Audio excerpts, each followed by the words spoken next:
Merci à nos partenaires Hardy Normand et Associés, Gourou, Deloitte et Demerson Bourg.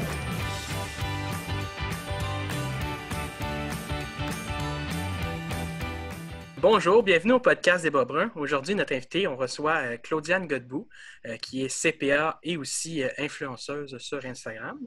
Elle travaille également chez Deloitte. Donc, on va commencer avec une petite question choc, comme à notre habitude. Est-ce que tu te considères plus canadienne ou américaine? Canadienne, à 100% canadienne. Je veux dire, j'ai toujours grandi au Canada. Je m'ennuie de la poutine. Je m'ennuie des laces au ketchup. Sincèrement, non, canadienne à 100%, sans aucun doute. Suis-tu encore des émissions d'ici comme Occupation Double? Non, mais j'ai voulu essayer d'écouter Occupation Double, mais où j'étais, la position où je suis, j'étais pas capable d'accéder aux vidéos en ligne. Donc, j'ai voulu, mais non, c'est impossible. Un petit proxy, ça va aider. Des fois, tu fais juste changer ta position sur le proxy, puis tu peux le faire. OK, je suis pas assez technologique pour ça. Va falloir que tu m'aides. On va continuer aussi. Quand tu rencontres les gens, qu'est-ce que tu aimes mieux qu'on te prévenonce? Là? Tu sais, j'ai parlé justement de ta carrière chez Instagram et aussi sur Deloitte. C'est quoi que tu présentes en premier, dans le fond? Que tu préfères, en fait?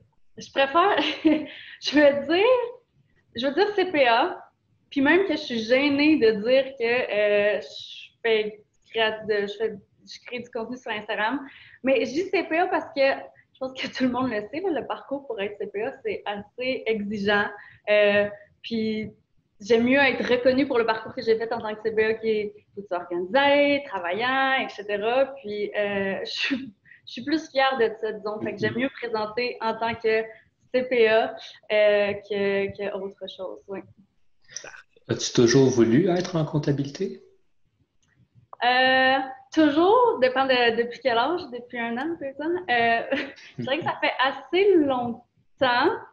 Mais mon parcours, ça n'a pas été comme une révélation ou c'est toujours ça que j'ai voulu faire de ma vie. Ça a vraiment été comme un peu par chance, comme on peut dire. Je ne sais pas comment expliquer, mais dans mon entourage, j'ai personne en comptabilité, dans ma famille, personne. Là. Fait que j'ai pas quelque chose, cette lumière-là qui me dit comme cette possibilité d'aller en comptabilité. Moi, ce qui m'intéressait, c'était plus avoir un commerce, tout ce qui est plus le côté business. J'ai personne dans ma famille, mais c'est ce qui m'intéressait. Fait qu'après le secondaire, je suis allée en gestion de commerce. Puis là, tu as comme le tronc commun entre première année comptabilité et gestion de commerce. Puis là, j'ai eu mes cours de comptabilité. Puis là, c'est là que ça a été ma lumière. Puis j'ai fait comme, OK, wow, c'est hot, c'est le fun. Je trippais énormément. Je sais pas si on peut dire qu'on peut tripper sur la comptabilité, mais je trippais énormément. Puis ça fait plus comme ça que ça a été vraiment après secondaire au collège que je me suis dit, OK, c'est là que je veux être en comptabilité. Puis j'ai continué le chemin, là, mais sinon, ça fait. Pour faire suivre ta carrière de CPA, maintenant, tu travailles aux États-Unis, là, comme on l'a mentionné un peu plus tôt. Oui. Est-ce que tu pourrais, pour le bénéfice de nos auditeurs, nous dire comment tu peux avoir des opportunités justement pour travailler à l'étranger pour ceux qui le désirent? Oui, ben, je dirais que, bon, moi, je veux pas dire chanceuse ou que ça a été facile ou quoi que ce soit, mais je travaille pour une grosse entreprise là, qui a des bureaux partout au monde, dans le monde. Je dirais que le processus, on nous pousse beaucoup à faire des expériences et à aller chercher de l'expérience, que ce soit à l'étranger ou dans d'autres choses. Donc, si tu as le désir de travailler dans une grosse compagnie internationale, il y a des bureaux un peu partout, puis tu as le désir de vouloir chercher de l'expérience à l'étranger, je pense que ça se demande, ça se dit, tu dois le dire ouvertement. Puis les gens dans ton entreprise vont souvent t'aider dans ce processus-là, d'aller chercher de l'expérience à l'étranger. Donc, ça a été mon cas. Moi, j'ai toujours voulu aller à l'étranger, puis j'ai fait une expérience il y a 4 ans. J'ai été 6 mois à Milwaukee. Puis là, je voulais faire cette expérience, donc j'ai dit, je veux la faire. Donc, on m'a vraiment aidé dans le processus. Fait que c'est ce que je dirais aux gens, si vous travaillez dans une grosse compagnie, n'hésitez pas à demander. Souvent, les gens vont vouloir votre bien, vont vouloir votre développement. Puis si c'est vraiment, vous voulez chercher, vous voulez commencer une carrière à l'étranger dans une nouvelle compagnie, ben des fois, on se dit comme, ah, ben les compagnies veulent peut-être pas faire ce processus-là, c'est d'aller chercher quelqu'un à l'étranger versus quelqu'un dans leur pays. Il y a quand même le processus du visa, etc. Il y a des coûts. Mais pour être honnête, je suis ici aux États-Unis, puis j'ai des compagnies je veux dire, je suis sur un visa, j'ai pas de green card, mais qui sont prêts à faire le processus de visa. Donc, c'est une opportunité. Ceci, je pense que c'est plus facile si tu es dans une entreprise, dans une grosse entreprise, mais tous les moyens sont bons là. Comment est-ce qu'il est perçu le titre de CPA aux États-Unis? Vraiment bien. Ouais. Oh, très, très, très bien perçu. Bon, je dis pas qu'au Québec, c'est pas bien perçu, là. Puis je pense que Québec, France, le Canada, français, anglais aussi, c'est peut-être un peu différent, là, mais aux États-Unis, c'est très, très bien perçu. Pour ceux-là qui connaissent ça, je veux dire, c'est sûr qu'il y a toujours des personnes qui étudient CPA, ils font comme Ah, CPA, c'est quoi? Mais pour ceux qui savent, le CPA, c'est tout de suite, ils te classent dans une catégorie, OK, t'es CPA, wow! Ils savent déjà c'est quoi le parcours que tu as fait, c'est quoi les qualités que tu dois avoir, mais puis ça, je le dis souvent, puis je suis très fière de dire que je suis CPA. C'est bon. Y a-tu d'autres examens qu'il faut que tu passes là, pour faire de la comptabilité aux États-Unis? Oui, oui, oui, oui. De l'audit, ben, c'est sûr que les règles ne sont pas les mêmes, donc tu dois un peu comment dire, là, upgrader, je veux dire, tu as quand même un titre CPA, mais tu dois quand même te upgrader sur certaines choses, sur certaines normes de ce qui se passe aux États-Unis pour faire de l'audit. Personnellement, je ne fais pas de l'audit aux États-Unis. J'ai vraiment un poste différent que j'adore. Je ne suis pas en audit, je suis vraiment à l'interne de la compagnie, je fais autre chose. Mais c'est dans mon but, justement, de faire ça. Mais oui, il y a comme un upgrade à faire pour faire ça. Là. Mais c'est faisable, c'est juste qu'il faut encore de l'effort, du travail. Ah oui. Ouais. Est-ce qu'il y a des cours qu'il faut faire ou on peut passer l'examen directement?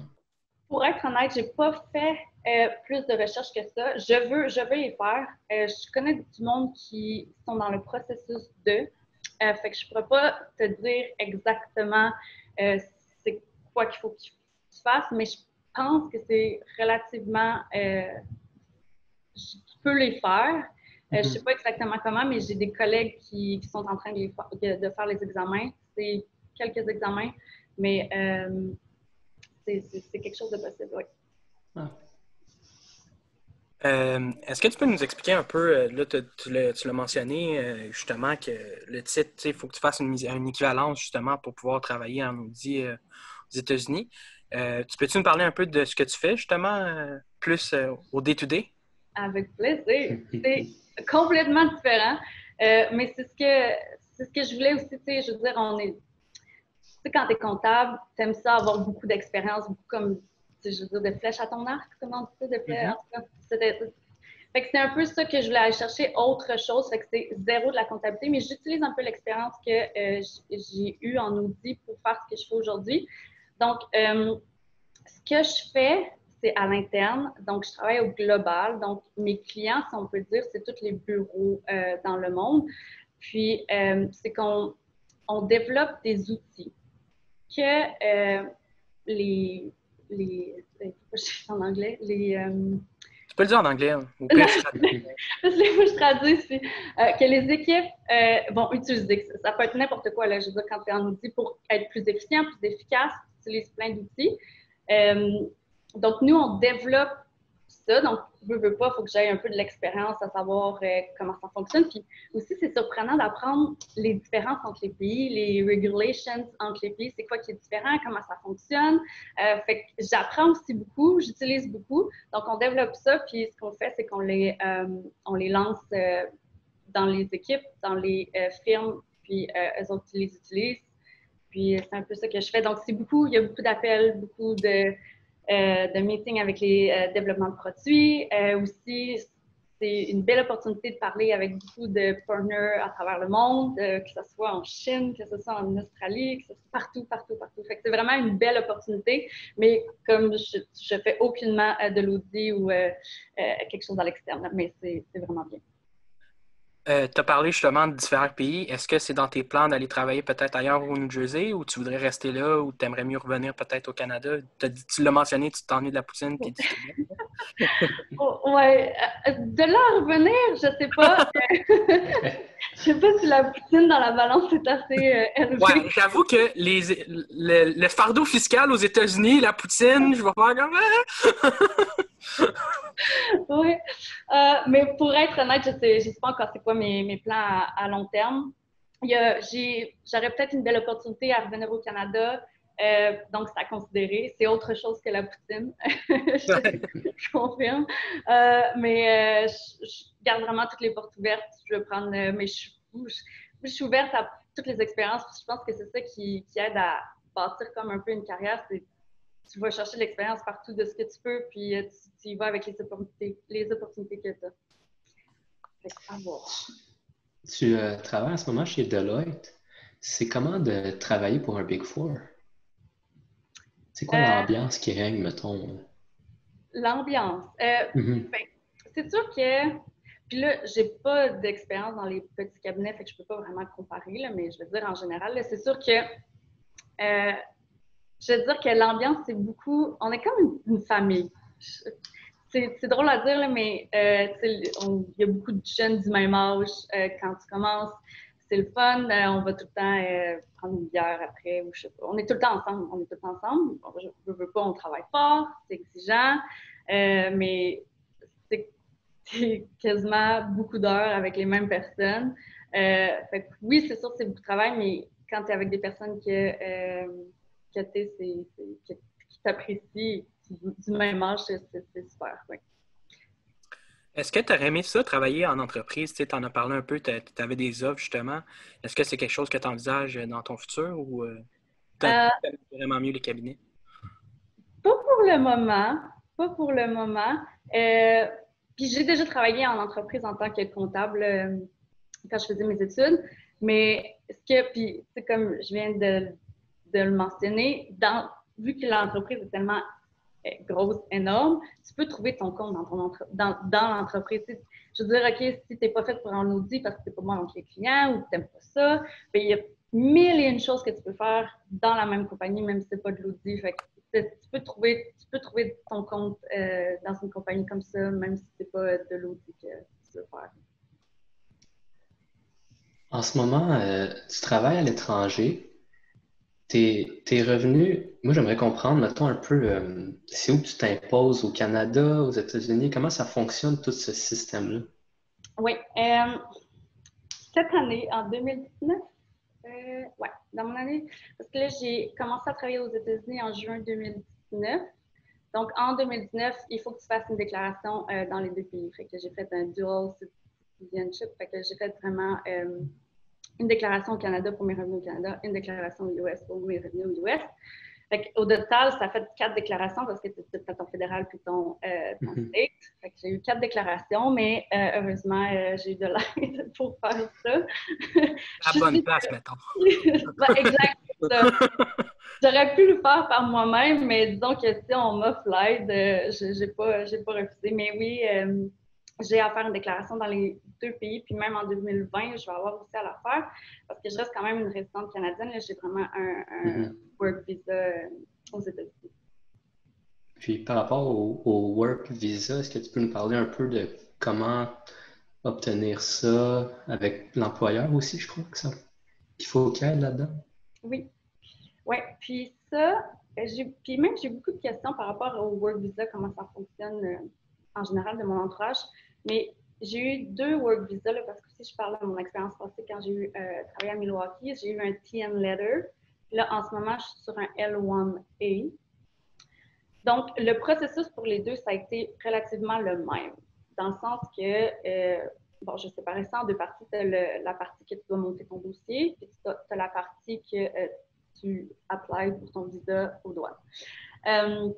Donc, pour monter le dossier, je ne mentirais pas, mon dossier est à peu près gros comme ça. Il y avait à peu près minimum 100 pages, mais à cause que je travaille dans une grosse entreprise, ils m'ont supporté là-dedans, puis avec les avocats, parce que ça prend des avocats aussi qui travaillent sur ton visa. Puis ils sont, je dirais, habitués peut-être à faire ce genre d'affaires-là. Donc, le processus était déjà comme, les étapes étaient claires, j'avais juste à répondre à des questions. fournir mes documents.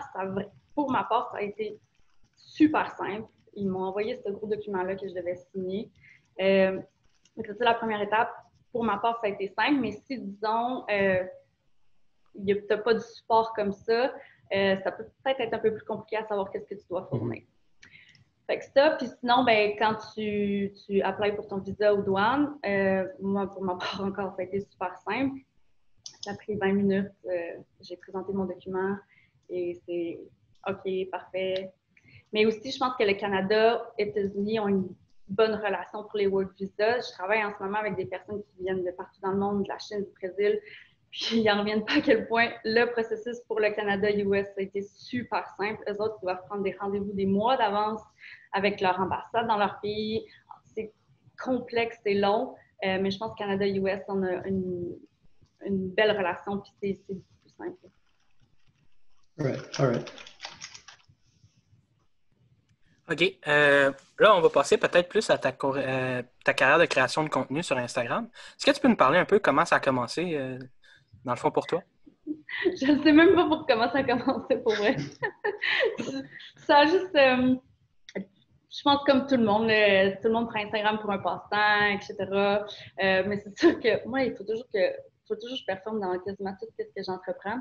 Là, j'étais là comme, OK, ben go, on y va full pin. Fait que j'ai essayé de un peu faire un créneau gym, voyage, un peu plus comme positif. Je pense que j'ai vu que les gens aimaient ça. Donc, j'ai vraiment comme plus, je dirais, posté là-dessus. Puis là, c'est là que ça a commencé, engagement. Puis là, c'est là que j'ai réalisé aussi que, tu sais, des fois, quand je sais pas, tu vas à quelque part, puis là, il y a quelqu'un qui dit comme « Hey, je sais ça sur Instagram, j'aime ça, t'as posté ça, etc. » Fait que là, tu réalises comme « OK, j'ai un peu de l'influence sur les gens. » Fait que c'est un peu à ce moment-là que j'ai réalisé, mais c'est vraiment... Il n'y a pas de moment précis que je me suis dit « OK, c'est là maintenant que ça a commencé. » Puis, avoir plus de 100 000 abonnés sur Instagram, est-ce que c'est payant? Je suis curieuse à savoir, est-ce que vous pensez que c'est payant? Si moi, je pense que c'est payant? Oui, je vous repose la question à l'envers. Boy, ça dépend, hein?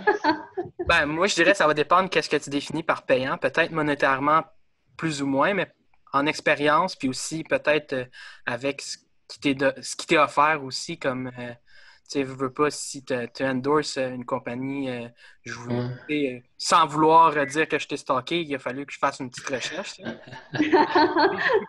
T'es souvent sur des bateaux, fait que, tu sais, je me dis, ça doit être quand même une belle expérience. Tu sais, c'est peut-être pas payant en termes d'argent, mais en expérience de vie, ça doit être quand même quelque chose.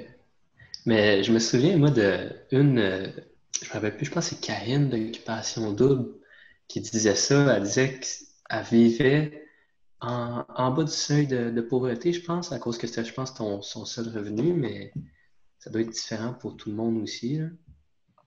Ouais, ben, j'ai pas de la misère à le croire. Je pense que ça dépend aussi le genre de partenariat que tu as. Mais pour être honnête, je pense qu'il y a beaucoup de gens qui pensent comme « Ah, c'est payant, ça doit être payant », mais je pense que ça l'est moins que ce que les gens pensent. Fait que c'est pour ça que j'étais curieuse de savoir ce que vous en pensiez. mais c'est sûr que là, je sais pas les autres, moi je vais vraiment parler personnellement. J'ai beaucoup, c'est sûr que j'ai beaucoup d'offres de toutes sortes. Ici, on te paye une semaine dans un hôtel, il y a un nouvel hôtel, tu peux-tu aller là pendant une semaine? Ou ça peut être vraiment monétairement, je suis un photographe, j'aimerais ça faire un shoot vraiment très professionnel, je te paye X. Ou tu as de toutes sortes d'offres.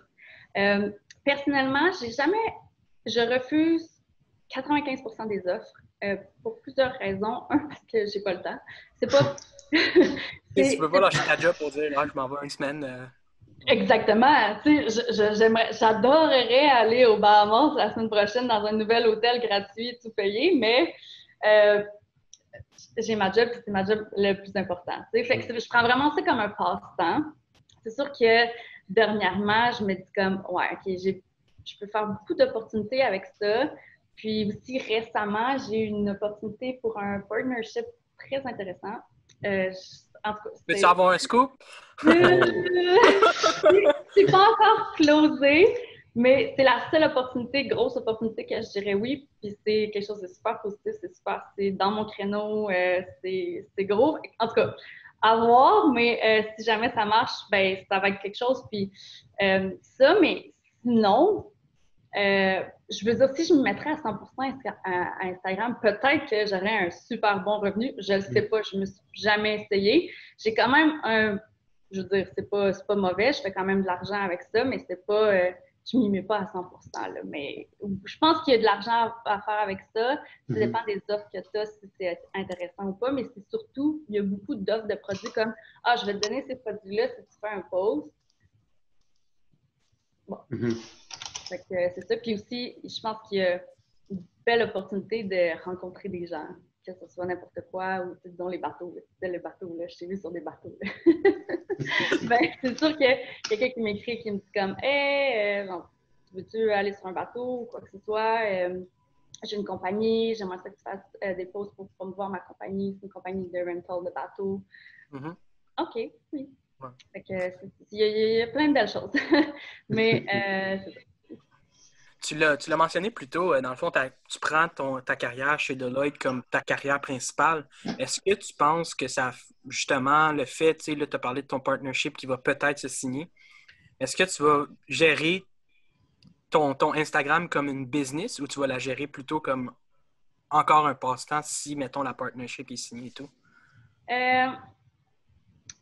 Pour une business, je dirais. Ben, ça peut être les deux. Tu sais, tu peux avoir une business, ça peut être ton passe-temps parce que tu aimes ça. Fait que ça va tout le temps être mon passe-temps. Instagram va tout le temps être mon passe-temps. C'est juste que cette chose-là, mais c'est sûr qu'il y a des choses légales que je dois regarder aussi, là, mais ça pourrait me rapporter un bon revenu. Donc, mais je traiterais ça comme les deux. Est-ce que tu t'incorporerais? Ouais, tu sais, paye-moi des... Non? Non. Ben là, je vais voir combien de revenus je ferais. Ouais. On va voir, mais pour l'instant, non, pas d'incorporation. Mais penses-tu m'en aller faire, mettons, délaisser, mettons, Deloitte et t'en aller là-dedans à temps plein? Je penserais pas. J'aime vraiment ce que je fais chez Deloitte. J'adore.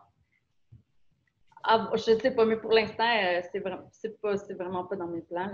C'est vraiment plus comme un side, autre chose. Mais on sait jamais, il y a des comptables que je connaisse qui faisaient un side, puis à un moment donné, ben, le side est grossi, ben, puis finalement, il s'en va à 100% là-dedans. Je sais jamais, mais pour l'instant, ce side-là, c'est vraiment encore c'est pas assez gros. Faire justement en mentionnant Deloitte, comment ils perçoivent ça? Tu sais, ta carrière sur Instagram, là, tu l'as dit, tu peux pas t'absenter comme tu veux de ton travail pour ça, mais comment, est-ce qu'ils sont accommodants? Est-ce qu'ils t'aident un peu justement à pouvoir continuer dans ton passe-temps? Je dirais que je ne mentionne pas mon Instagram dans mon milieu de travail. Le plus possible, j'essaie de différencier les deux. Le plus possible, je ne sais pas que je fais à 100%, là, mais ma vie Instagram, c'est ma vie Instagram. Ma vie au travail, c'est ma vie au travail. Je privilégie tout le temps ma vie au travail. Puis, c'est ça qui va être le numéro 1 tout le temps.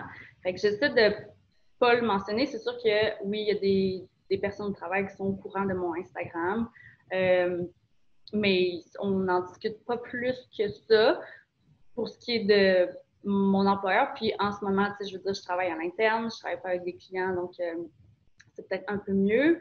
Pour ce qui est de mes collègues, eux autres, ils voient ça... Comment je pourrais dire? Je n'avais pas posé la question comment ils voient ça, mais comme je donnerais un exemple qui ne s'est pas passé plus tard qu'il y a 3 heures. Mais il y a un de mes collègues qui m'a demandé « Hey Claudiane, on fait le recrutement universitaire, on a besoin du reach. Est-ce que tu pourrais partager quelque chose sur ta page Instagram parce qu'on aimerait ça que le monde s'inscrive? » Fait que je pense qu'il voit ça très positivement que du monde. Moi, ça va me faire plaisir. Ça va me faire plaisir de t'aider. Fait que pour ce qui est de mes collègues, je n'ai pas posé la question, mais ça s'est passé pas plus tard que 3 heures. Fait que je pense que j'en profite aussi. On se posait la question aussi, là c'est vraiment une question comptable, là, mais tu sais, quand tu as des revenus ou quoi que ce soit, comment tu constates ça? Tu le mets-tu dans ta déclaration d'impôt? Oui. Oui. OK. Oui. À titre de revenu d'entreprise, genre? Ouais, ça c'est vraiment genre, on est vraiment, c'est bizarre. On est dans le fiscal. Ça, Tu peux pas donner une facture.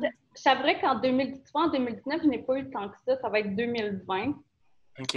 2020, là, on est... Ouais, ça va être ma déclaration 2020 là, que je vais falloir que je me pose un peu plus de questions, mais en 2019, je n'ai pas tant vu. Ça va être vraiment 2020. Là. OK.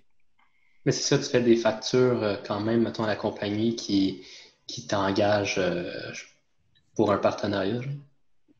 Pour les... Ben, parce que je veux une preuve de quelque chose, oui, mais ouais. Est-ce que tu dirais que ta compétence en comptabilité, ça t'a apporté quelque chose pour ton Instagram? Tu sais, que aussi peu que soit-il? Si peu que soit-il. Non, mais pour vrai, sur ton Instagram, t'as des statistiques. Vraiment, mais ça peut-être pas, là, mais tu peux avoir tes statistiques de savoir, je sais pas moi, tes gens, ils viennent de où, ou t'as tout sur les statistiques, là, je dirais pas tout, mais veux pas, quand tu es en comptabilité, tous les chiffres que tu vois, tu dois les interpréter, puis après ça, OK, ben tu les interprètes, puis tu fais quoi avec ça? Fait que, veux pas, ça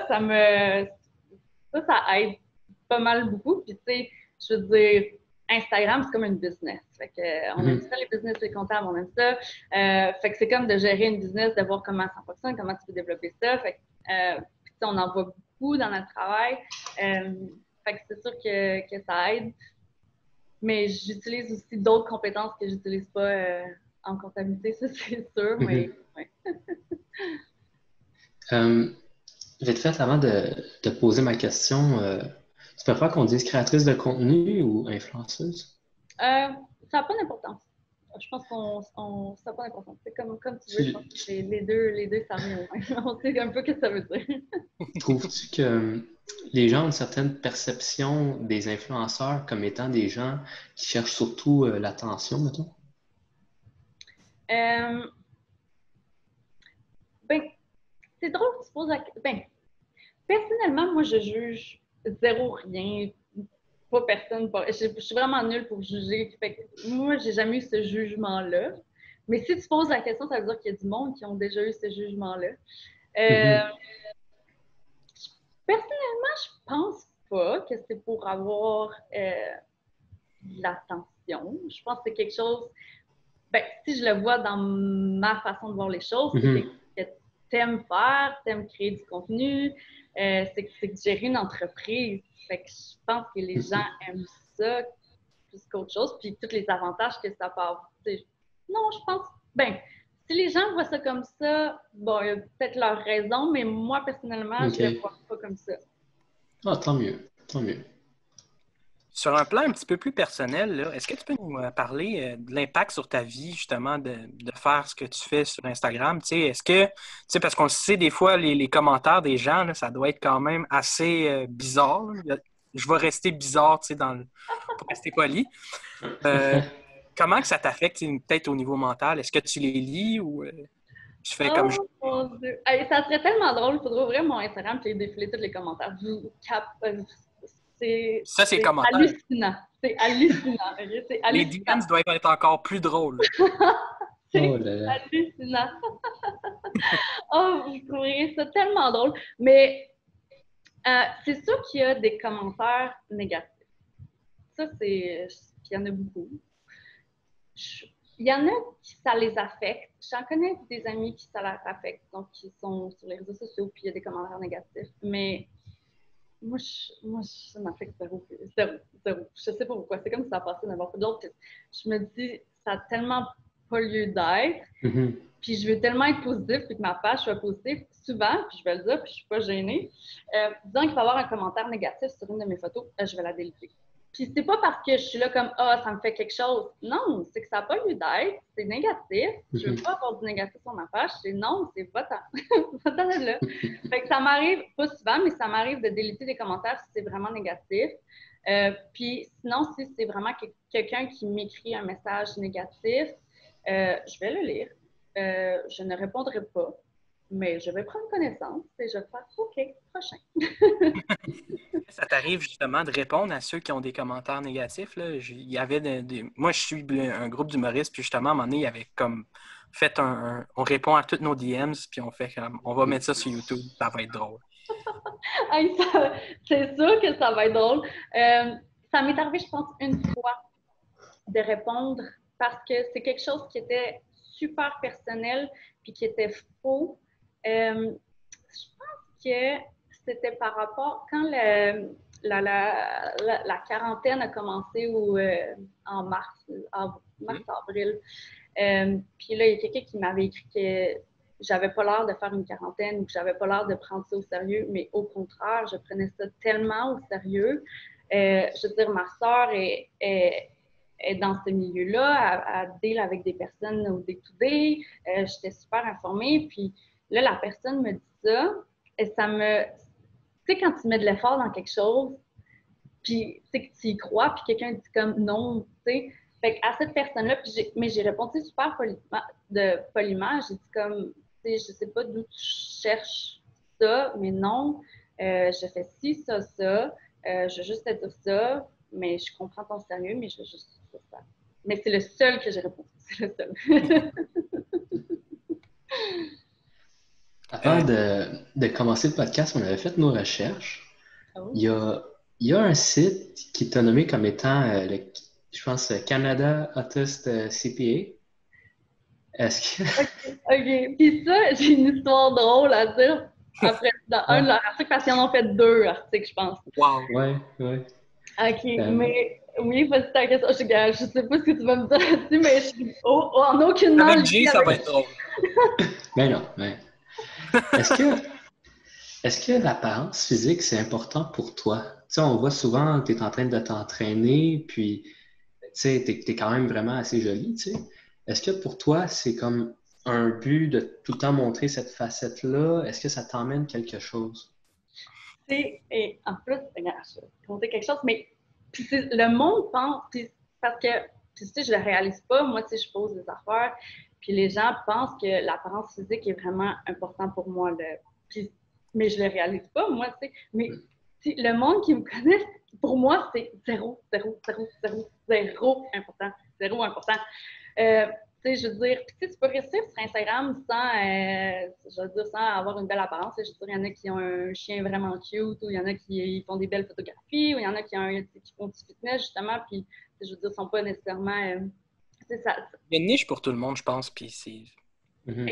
Exactement. Puis dernièrement, j'ai fait un Q&A, puis montrer un peu qui je suis. Puis les gens m'ont dit « Ah, OK, c'est cette personne-là, je pensais pas que c'était parce que, tu sais, le genre de photos que tu postes. » Fait que, mais tu sais, c'est quelque chose que les gens, des fois, réalisent pas que c'est sûr qu'Instagram, c'est des photos, puis des fois, tu vois pas vraiment la personne, mais c'est correct, tu sais, je veux dire, le monde juge, puis le monde voit ce qu'il voit, puis il interprète ce qu'il interprète. C'est correct, mais c'est ça, mais je veux dire, je dis pas que ça n'a pas aidé que j'ai un cute sourire, je dis pas que ça a peut-être aidé, je le nie pas, mais pour moi, c'est tellement pas important, mais je sais que c'est peut-être pas ça qui transparaît, mais non, c'est vraiment pas ça qui est le plus important, là, vraiment pas. Vraiment pas. J'aime bien mieux quelqu'un qui me dit « Oh, wow, je t'aime pour ta personnalité que je t'aime parce que tu ressembles à ça. » OK. All right. Y a-tu de quoi que tu aimerais justement, parlant de ton Q&A, que tu aimerais justement partager aux gens, tu sais, sur toi, que les gens ils ont j'ai le mot en anglais, évidemment, là, qui ont comme une fausse impression de toi. Qu'est-ce que j'ai parlé sur mon Q&A? Oh mon Dieu. Attends, tu me prends par surprise. Non, mais tu sais, disons, les gens, il y a quelqu'un qui m'a posé par rapport à si je me pesais sur la balance ou c'était quoi mon poids. Qui était une question à qui tu poses c'est quoi ton poids, tu sais? Mais j'aurais jamais répondu. Mais j'étais là comme j'ai envie de dire quelque chose sur ce sujet-là. Fait que j'ai juste pris la question puis j'ai dit ce que j'avais à dire, mais pour être honnête, je me pèse jamais. J'ai même pas de balance chez nous. Je me pèse jamais. Pour moi, c'est pas important. C'est est-ce que tu es bien dans ta peau? Est-ce que je veux dire, c'est pas un chiffre? Je sais qu'on aime ça, les chiffres, les comptables. Mais c'est pas un chiffre pour me dire si je suis bien ou pas. Il y avait un autre commentaire aussi, question que les gens étaient surpris, qui était comme, tu sais, ils voyaient un peu plus le genre de background que j'ai, mais j'ai une super grosse famille. On est 8 enfants, mes parents sont encore ensemble, on est super proches. J'ai une sœur qui a la trisomie 21, donc je suis super sensible à ça. Fait je veux dire, j'ai un grand cœur, je sais pas quoi dire, mais c'est ça, là, il y avait d'autres questions comme ça, mais c'est plus de voir comme, ben, c'est pas juste une fille d'apparence, c'est que j'ai peut-être des valeurs ou j'ai peut-être autre chose que... J'ai un follow-up, juste, j'ai pas eu le temps d'écrire. Vas-y. Est-ce que tu pourrais, justement, parlant, te justement présenter l'apparence que tu as, puis que tu as dit, tu sais, ça, c'est une facette de ma vie. Est-ce que tu penses que, justement, parce que les abonnés, ils te suivent, tu as comme un sentiment d'obligation? Il y a beaucoup de gens qui vont dire ça, justement, qui sont beaucoup sur les réseaux sociaux. Ah, ben, je peux pas poster, sinon les gens vont se poser des questions, puis tout ça. Non, je me suis jamais dit ça. Jamais, jamais, jamais, jamais, jamais. L'obligation que j'ai, c'est pas envers eux, c'est envers moi. Je me dis pas comme, ils vont se demander ce que je fais. Non, c'est mon passe-temps. J'ai-tu le goût de... C'est quelque chose que j'aime faire. Donc, est-ce que j'ai le goût... Tu sais, je te mentirais pas que des fois, je sais pas, moi, quand je travaille fort ou que je suis super occupée, je posterai pas pendant une semaine, puis je veux dire, c'est correct. Je veux dire, j'ai ma vie, je fais mes affaires. Puis quand ça va me tenter, de le faire, je vais faire du Instagram. Mais je me suis jamais posé la question je dois faire ça à cause que j'ai une obligation envers le monde. Mais je sais qu'il y en a qui pensent comme ça. Puis c'est correct. Je veux dire, il y a du monde qui te suivent puis qui mettent des efforts à vouloir te suivre puis à t'encourager. Fait que tu te sens peut-être un peu redevant envers eux parce que, je sais pas, moi, les gens t'encouragent. Tantôt, tu avais parlé des 2 articles qui étaient sortis sur toi. Tu avais une anecdote, on voudrait. Ça n'a vraiment pas rapport. On va dévier un peu. Non, mais c'est parce que un, c'était The Hottest CPA Canada. Puis l'autre, c'était The Hottest CPA of Canada is in Turks and Caicos. Quelque chose comme ça, que j'étais à Turks and Caicos.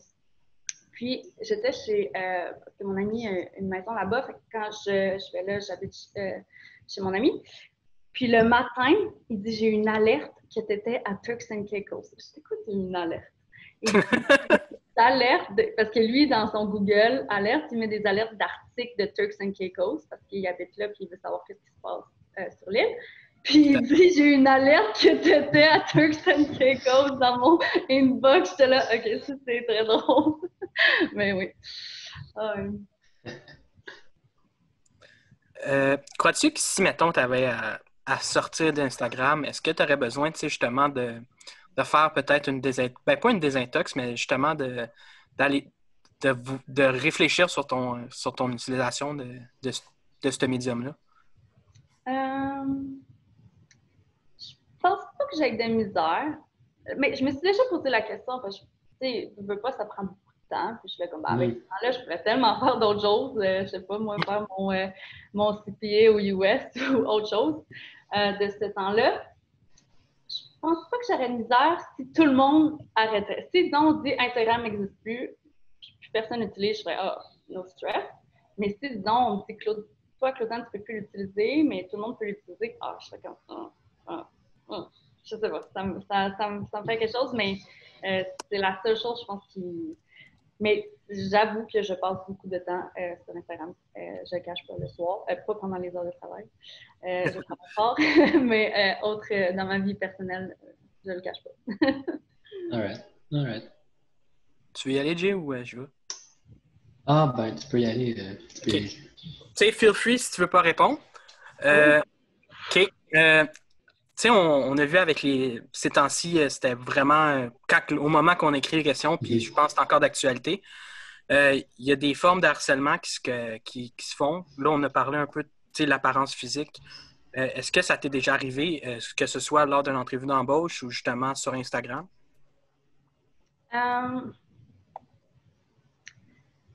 Je parlais plus professionnellement. Sur Instagram, du personnel harcèlement, je pense que avec tous les messages haineux, négatifs, mais je les prends pas personnels, fait que je sais pas à quel point c'est sérieux. Dans ma vie professionnelle, ça m'est peut-être arrivé une fois.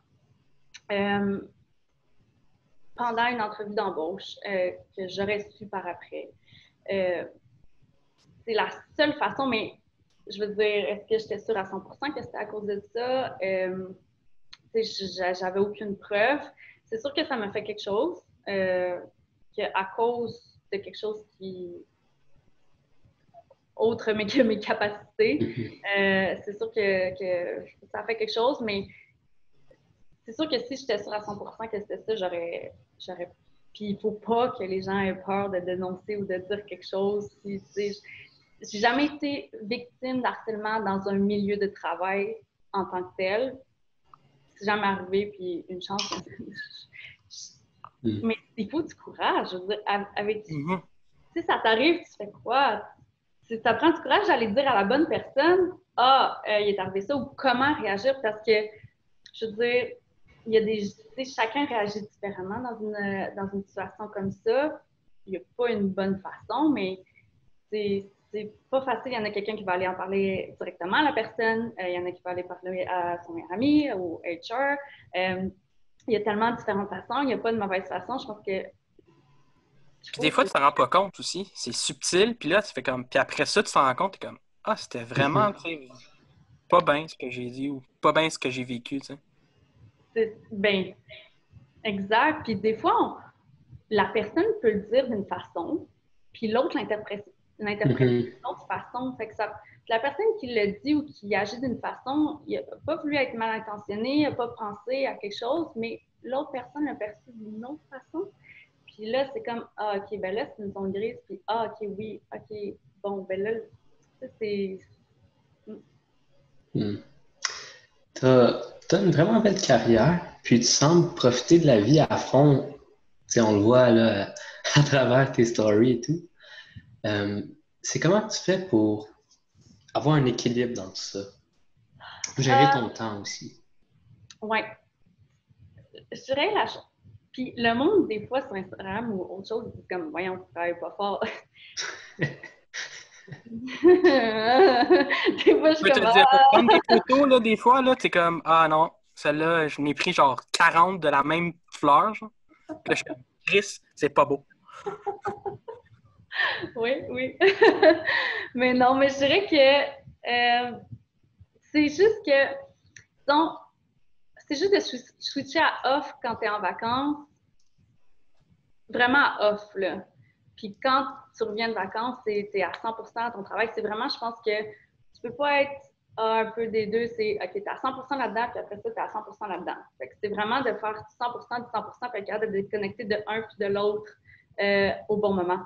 Fait que je pense que c'est un peu ça, comme un peu l'équilibre que j'ai réussi à trouver, parce que si c'était tout le temps entremêlé, je pense que ça marcherait pas. Puis aussi, la chose que j'ai un bon entourage qui me supporte. Je veux dire, on s'est tous là travailler en tant que CPA. Des fois, il y a beaucoup de stress, c'est des longues heures. Puis, fait que c'est sûr qu'un bon entourage, ça aide à tout ça. Est-ce que tu peux nous parler un peu plus de tes projets d'avenir? Si tu en as déjà de line-up, là, puis que... Ou genre ton dream, tu sais, comme ton dream goal, genre. OK, ben attends. Disons mon projet CPA puis mon projet sur ma vie Instagram. C'est sûr que j'aimerais ça faire mon CPA, mon Level Upgrade au US. C'est une chose que dans mes projets que j'aimerais beaucoup. Et sur ça, si tu m'as t'en parler un peu, je suis comme, je connais pas à 100%, mais c'est dans mes projets, j'aimerais beaucoup faire ça. Puis sinon, un peu plus Instagram, j'aimerais ça. J'aime beaucoup le fitness puis tout ça, fait que j'aimerais peut-être avoir un projet là-dedans ou quelque chose de me lancer, un peu plus dans ça. Là. Puis, c'est quoi, tu sais, t'aimes bien le MMA, je pense? Oui, oui. C'est quoi les sports que t'aimes faire? Tous. Course? Tous. Non, je suis une mordue de sport. J'aime tous les sports. Tu me dis, Jérémy, go, on s'en va faire Claudin, on s'en va faire du tennis. Let's go. On va faire ci, OK, let's go. Même si c'est un sport que j'ai jamais fait, je sais pas, moi, sort un sport hors de l'ordinaire. À part le curling. C'est sport canadien après le hockey? Oui. Pourquoi? Honnêtement, j'ai jamais fait de curling, mais... C'est dur. Je t'avoue, c'est dur. OK. T'en as fait? Ouais, en gros, c'est que chaque hiver, on fait une patinoire chez nous à Simon-Lac. Puis à un moment donné, on était tannés de jouer tout le temps, tu sais, bon, on fait le classique, on va jouer au hockey. Là, on fait comme, hey, on change la donne, on va essayer le curling. Puis comme on a fait venir comme des pros de curling qui nous expliquent comme comment que la glace était faite. Puis Mais on tu l'a dois tout être fait. stratégique un peu, tu dois un peu comme... Ouais, ben c'est un peu comme le billard, tu sais, tu places Mhm. tes trucs pour qu'ils, dans le fond, bloquer soit l'adversaire et ou genre marquer le plus de points possible.